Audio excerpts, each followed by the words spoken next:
Hello friends, स्वागत है आपका आपके अपने चैनल सोनी स्टोरी पर। आज का हमारा विषय है घूंघट।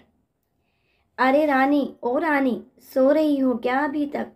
रानी की जेठानी जोर जोर से चिल्ला रही थी घर के आंगन में खड़े होकर।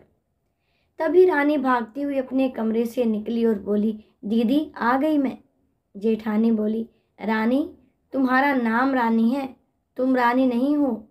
मैंने तुम्हें रात में ही समझाया था कि सुबह को जल्दी उठ जाना, तुम्हारी मुंह दिखाई की रस्म है।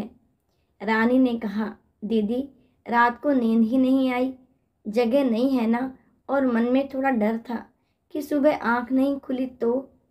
रजनी हंसती हुई बोली, रानी, मेरी प्यारी देवरानी, जल्दी से घूंघट कर लो, अगर माँ जी आ गई तो हंगामा हो जाएगा।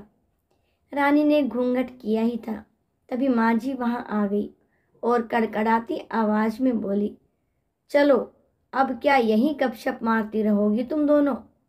दोनों ने चलना शुरू ही किया था।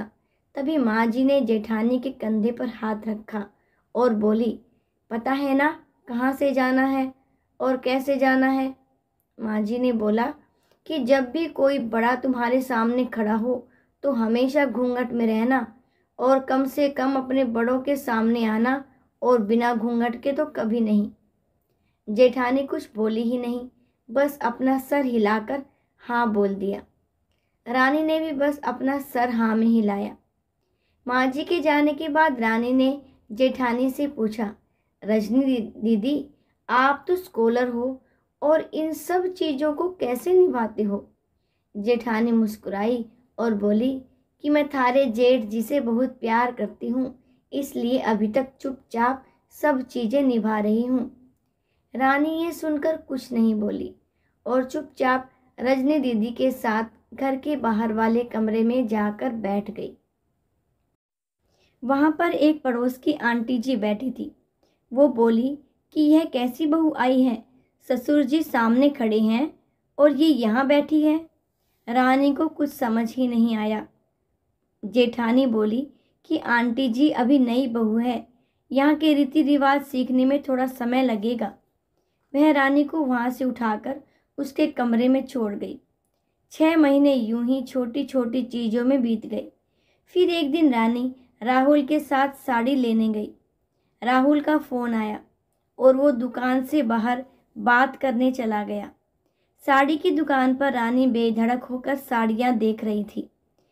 तभी साथ में बैठे हुए अंकल जी खांसे। एक बार, फिर 2 बार, फिर 3 बार।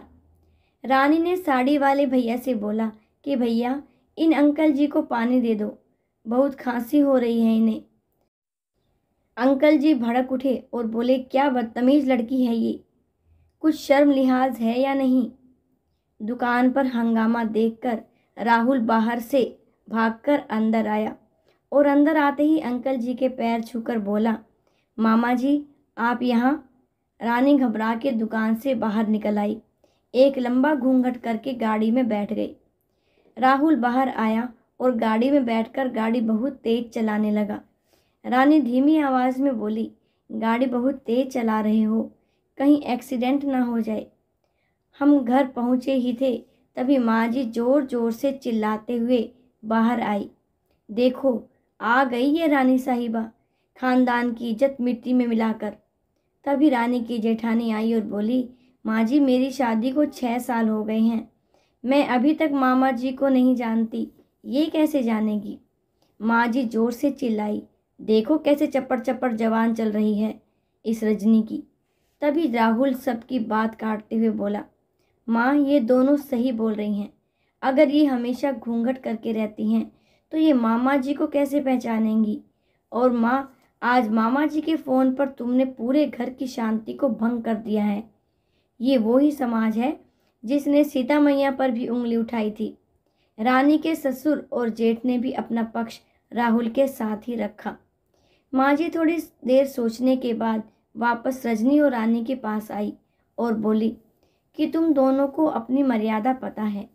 मुझे उम्मीद है कि तुम कभी भी मेरा सिर शर्म से नीचे नहीं झुकने दोगी। आज के बाद मैं कभी तुम्हें घूंघट के लिए नहीं कहूँगी। इसके बाद सासू माँ ने अपनी दोनों बहुओं को गले लगा लिया। इसी के साथ आपसे विदा लेती हूँ। फिर मिलते हैं किसी नए दिन किसी नई कहानी के साथ। आखिर तक बने रहने के लिए आपका बहुत बहुत धन्यवाद।